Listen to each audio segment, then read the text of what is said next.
saya start ya. Okey, Cikgu Syamala dah record. Cikgu boleh mula bila-bila masa. Okey, saya start. Selamat sejahtera kepada Dr. Melina Anwar dan rakan-rakan sekalian. Kami daripada kumpulan yang pertama ingin membentangkan sebuah kajian kes yang bertajuk pengambilan dan pemilihan. Ahli kumpulan kami terdiri daripada saya, Syamala, Melina Syita dan rakan saya, Imam Aziz dan Nik Amal.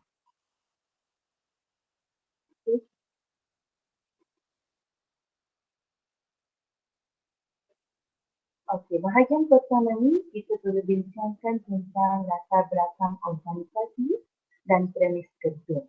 Okey, oleh kerana pemilihan, tajuk kami ialah pemilihan dan pengambilan dan pemilihan. Jadi proses ini dilakukan oleh PCN, PCN dan PCD. Okey, yang secara pusatnya pemilihan dan pengambilan dan pemilihan ini dibuat oleh PCN. Okay. Jadi PPM itu kami pilih sebagai organisasi yang dibagi. Okey. Urusan pengambilan dan pemilihan guru baru pula dikendalikan oleh KPM bersama-sama dengan SPP. SPP maksudnya Suruhanjaya Perkhidmatan Pelajaran. Dan pengurusan tentang pertukaran antara negeri pula, pertukaran guru antara negeri pula dikendalikan oleh KPM di peringkat pusat. Okey, slide seterusnya akan dibentangkan oleh rakan saya.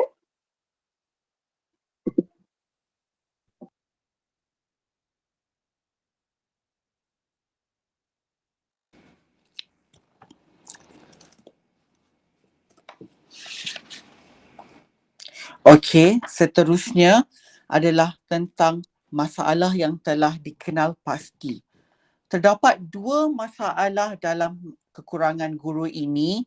Yang pertama iaitu graduan tidak bersedia untuk ditempatkan di kawasan luar bandar.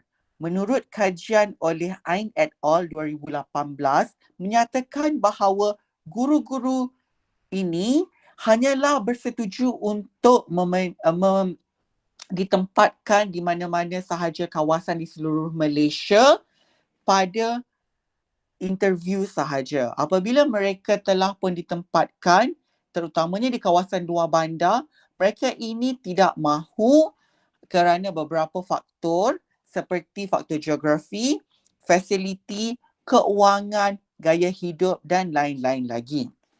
Di samping itu, terdapat juga permasalahan dari segi guru bersara awal.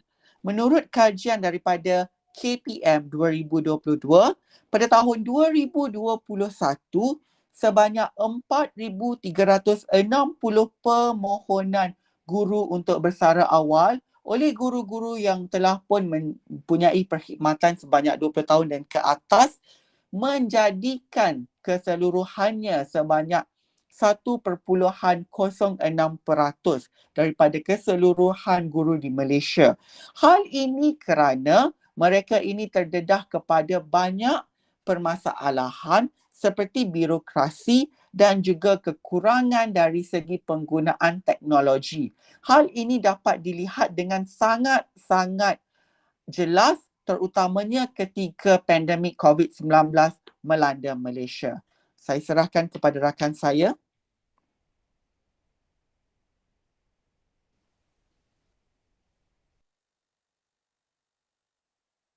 Okey, sekarang kita lihat objektif kajian kes kumpulan kami. Yang pertama, mengenal pasti masalah pengambilan dan pemilihan di tempat kerja. Yang kedua, mengenal pasti pendekatan yang sesuai untuk menyelesaikan masalah kekurangan guru.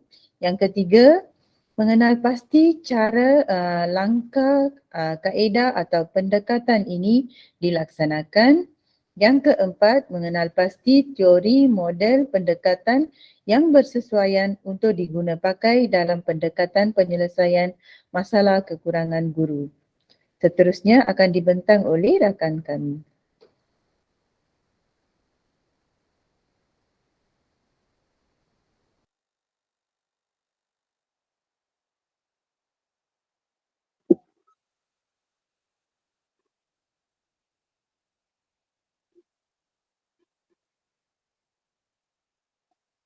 Okey, bahagian seterusnya ialah tentang pendekatan yang sesuai untuk menyelesaikan masalah.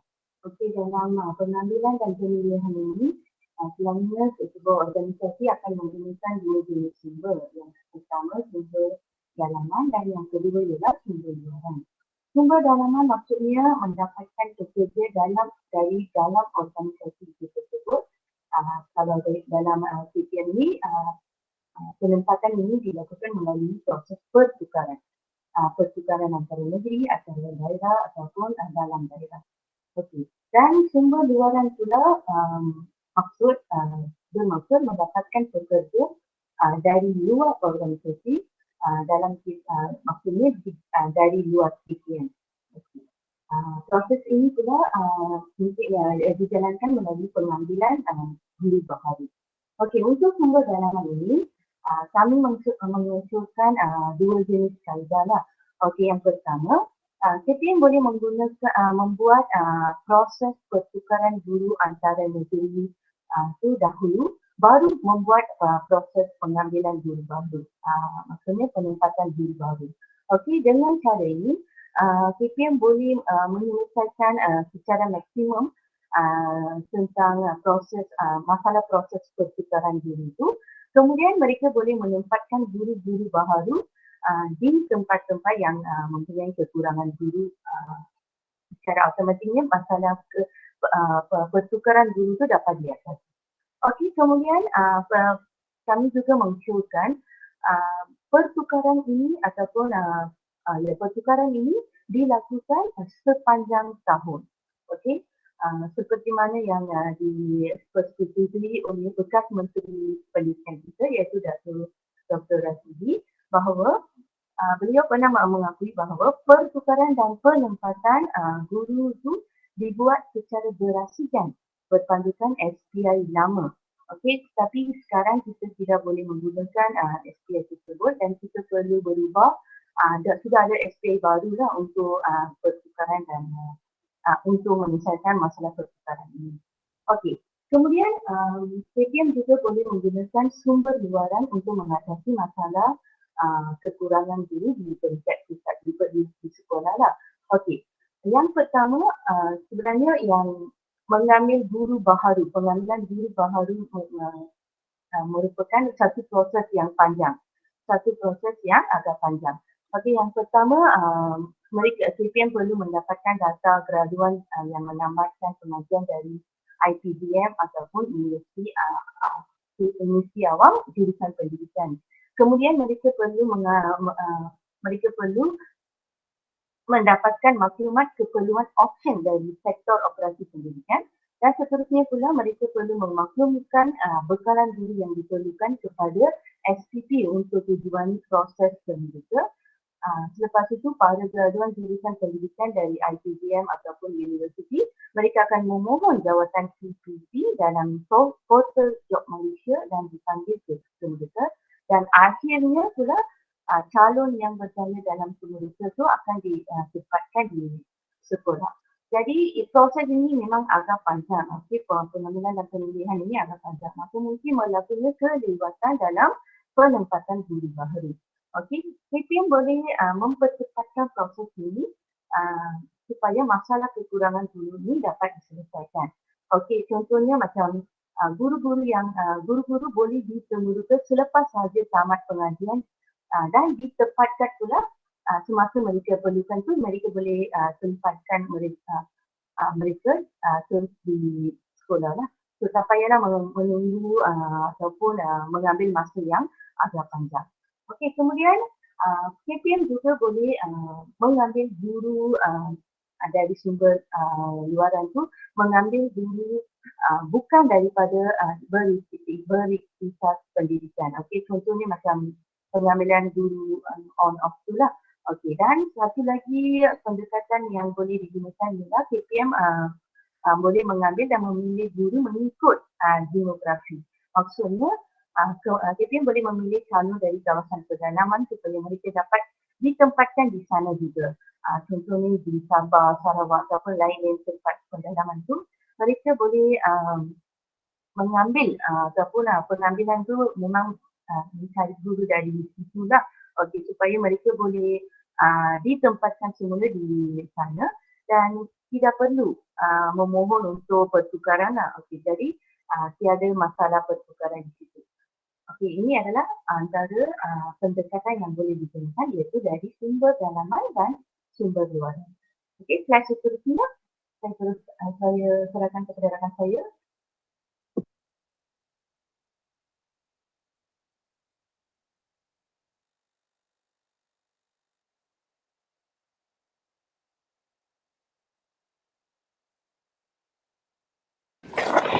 Okey, saya sambung.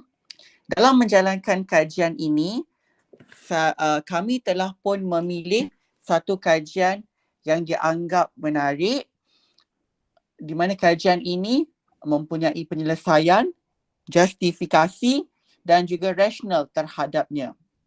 Kajian tersebut adalah cabaran dan peluang penempatan guru pendidikan sejarah era pasca pandemik COVID-19 oleh Lee pada tahun 2022. Pertama sekali, pengambilan guru secara one-off. Dalam menyelesaikan permasalahan ini, isu kekosongan dan kekurangan guru ini, pengkaji telah mencadangkan bahawa pengambilan guru secara one-off ini dijalankan dengan sangat bagus. Hal ini adalah bagi mengisi kekosongan guru-guru yang telah pun berpension, yang telah pun meninggal dunia mahupun mendapatkan cuti tanpa gaji akibat permasalahan-permasalahan tertentu. Sebanyak 18,702 orang guru diambil secara one-off bermula daripada tahun 2020 hinggalah tahun 2022.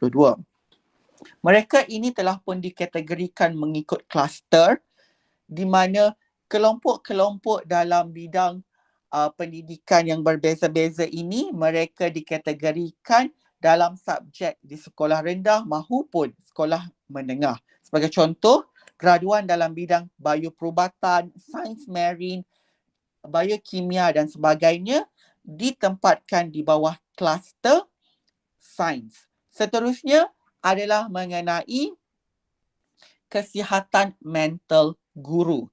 Kesihatan mental guru ini dianggap sangat tragis ya, terutamanya ketika kita menghadapi pandemik COVID-19 di mana kita dapat melihat sebanyak 20,063 kes guru-guru yang mempunyai masalah dalam mental, depression, burnout dan sebagainya telah pun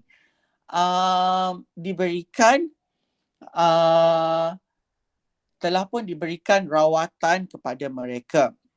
Di samping itu, kajian ini turut mencadangkan budaya keterbukaan di mana budaya keterbukaan ini adalah keterbukaan antara pentadbir sama ada guru besar dan juga PK-PK yang lain dengan guru dan staf. Keterbukaan ini membolehkan guru-guru dan juga staf untuk memberikan pandangan, kritikan dan juga luahan hati mereka. Kalau ada yang tak puas hati, boleh suarakan agar mereka ini dapat menjalankan tugas dengan baik dan sempurna.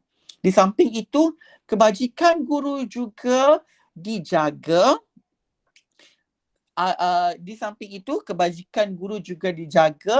Sebab justifikasi ini memerlukan guru-guru untuk dijaga kebajikan mereka supaya mereka mampu untuk menjalankan perkhidmatan mereka dengan baik. Akhir sekali, beban tugas guru ini perlulah dikurangkan di mana kerja-kerja pengkeranian, kerja-kerja filing perlulah dikurangkan agar guru-guru lebih fokus kepada PDP mereka dan mereka tidak burn out. Untuk saya itu sahaja, saya serahkan kepada rakan saya.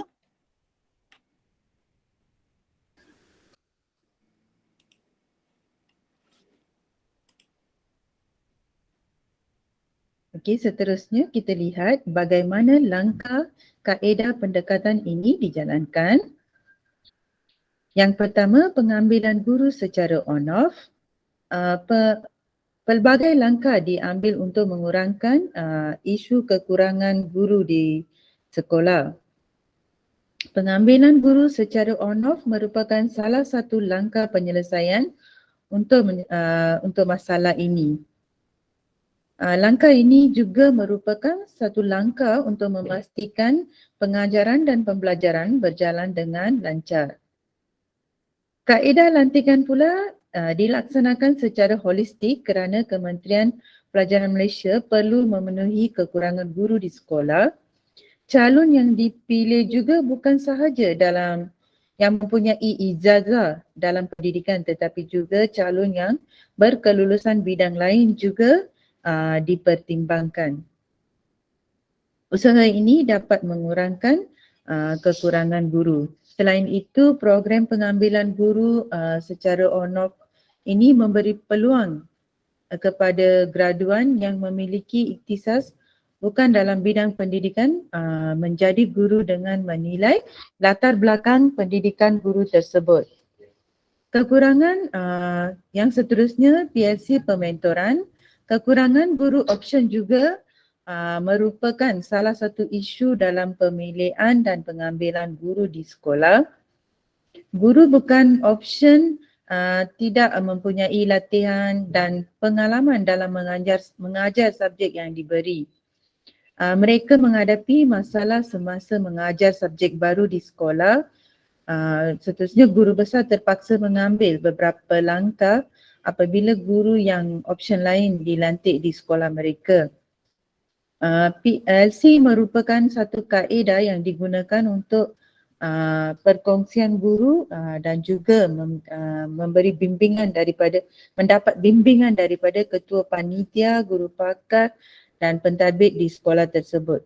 Dengan adanya bimbingan daripada rakan sekerja, guru yang tiada pengalaman boleh melaksanakan pengajaran dan pembelajaran dengan baik. Sekolah juga tidak perlu tunggu lama untuk guru option mengisi kekosongan guru di sekolah mereka kerana mereka boleh mendapat latihan daripada sekolah tersebut. Seterusnya, pertukaran guru sebanyak 4 kali setahun. Satu lagi langkah, yang ini merupakan satu lagi langkah yang diambil oleh Kementerian Pelajaran Malaysia untuk menangani isu kekurangan guru. Pertukaran guru dilaksanakan sebanyak 4 kali dalam setahun. Sebelum ini hanya dilaksanakan 2 kali dalam setahun. Pertukaran guru 4 kali setahun ini memudahkan pergerakan guru untuk mengisi kekurangan guru. Sekolah juga tidak perlu tunggu lama untuk mengisi kekurangan, terutamanya di negeri-negeri yang kekurangan guru yang ramai. Ya. Seterusnya, jawatan kuasa khas. Jawatan kuasa khas juga diwujudkan untuk merancang, merangka, melaksana dan membuat penambahbaikan pendekatan yang diambil supaya isu seperti persaraan awal dan isu keciciran penempatan diatasi. Ini juga merupakan salah satu langkah Kementerian Pendidikan Malaysia kerana isu kekurangan guru tidak dapat diatasi walaupun pelbagai langkah telah diambil untuk menangani isu ini. Plan strategik anjuran pengambilan dan penempatan guru dipantau oleh jawatan kuasa ini supaya keperluan semasa dapat diawasi. Jawatan kuasa pengambilan dan penempatan guru berperanan mengawal mengenal pasti perubahan yang berlaku dalam dasar, kurikulum, program dan enrolment. Jawatan kuasa ini juga memberi implikasi kepada keperluan guru dan seterusnya memastikan keseimbangan dalam pengambilan serta penempatan guru baru di sekolah. Itu saja daripada saya. Seterusnya rakan saya akan bentang. Terima kasih. Kali ini saya akan membentang tentang teori-teori. Ada 3 teori yang akan saya bentang. Yang pertama adalah teori kerja Hapok, yang mana ia menyatakan bahwa seorang memilih pekerjaan itu adalah karena memenuhi keperluan emosi dan nilai-nilai khas yang ia miliki. Minat dan motivasi di sini berperan sangat rapat untuk menentukan bagaimana seseorang memilih suatu kerjaya. Lalu ada teori yang kedua, teori pemilihan kerjaya Holland. Ia menyatakan bahwa suatu bidang yang menarik minat seseorang adalah berdasarkan latar belakang kehidupan dan personalitinya. Maka pekerjaan itu juga boleh menarik minat individu lain yang memiliki latar belakang yang sama. Lalu yang terakhir ada teori Mosoksan. Ia menyatakan bahwa pekerjaan guru adalah pekerjaan yang melibatkan intelek dan tindakan seseorang. Guru itu senantiasa berpikir, merancang, dan menilai pelajar-pelajarnya dari sudut positif dan bersikap dedikasi. Yang mana ketiga teori ini memiliki pandangannya tersendiri. Ada yang memandang dari segi minat dan memandang dari segi bagaimana seorang guru itu perlu terdidik. Saya nak share sedikit tentang masalah yang terjadi di Indonesia. Selain masalah tentang kekosongan dan penempatan guru, ada juga masalah bagaimana guru yang tidak sesuai minat dan bakatnya, tetapi karena ia telah mengambil pendidikan ijazah sarjana sebelumnya di bidang keguruan, maka ia akan bekerja di suatu sekolah. Dan ada juga guru yang berminat dan memiliki bakat, namun ia tidak menjalani pendidikan itu, tapi ia juga dapat masuk ke sekolah tersebut. Bahkan ada suatu permasalahan yang sangat krusial menurut saya, di mana ada seorang guru yang masuk tanpa ujian, dia masuk melalui link atau sambungan. Kemudian ada juga guru-guru yang memberi efek positif dengan terus berlatih meskipun ia tidak memiliki background atau latar belakang pendidikan keguruan sebelumnya. Pemilihan guru ini sangat penting menurut saya. Mengapa? Karena beberapa hal atau masalah dapat selesai dengan adanya guru yang tepat. Murid-murid dapat menjadi malas atau rajin tergantung kepada gurunya juga dan kondisi atau keadaan sekolah itu sendiri. Di Indonesia, untuk kontrak kerajaan atau PNS yang sudah terikat dengan kontrak, biasanya kontrak kerjanya berbeda dengan guru kontrak yang direkrut oleh swasta atau maksud saya sekolah selain kerajaan. Biasanya kalau sekolah selain kerajaan dia memiliki kontrak 1 tahun saja, nanti akan diperpanjang atau guru itu akan diganti. Sementara untuk kontrak kerja guru kerajaan dia ranknya 5 hingga 10 tahun, kecuali ia mengalami mutasi. Nah, selanjutnya saya akan langsung masuk kepada rumusan. Rumusan daripada kelompok kami ini adalah yang pertama, pemilihan guru sebaiknya merujuk kepada minat, semangat mendidik, background pendidikan, dan prestasi kerja. Hal ini sebagai upaya agar tidak ada masalah-masalah yang timbul ke depannya. Lalu pengambilan dan pemilihan guru perlu dilakukan secara sama rata. Selain itu juga perlu ada upaya mempertimbangkan gaji guru, pekerjaan guru supaya tidak terlalu banyak, seperti yang tadi disampaikan oleh rekan saya, serta perlu pula adanya pertimbangan dengan kondisi emosional guru. Sekian presentasi dari kelompok kami. Jika ada salah mohon dibenarkan. Kami mohon maaf atas kesalahan dan terima kasih atas waktu Anda. Salam, selamat malam. Terima kasih.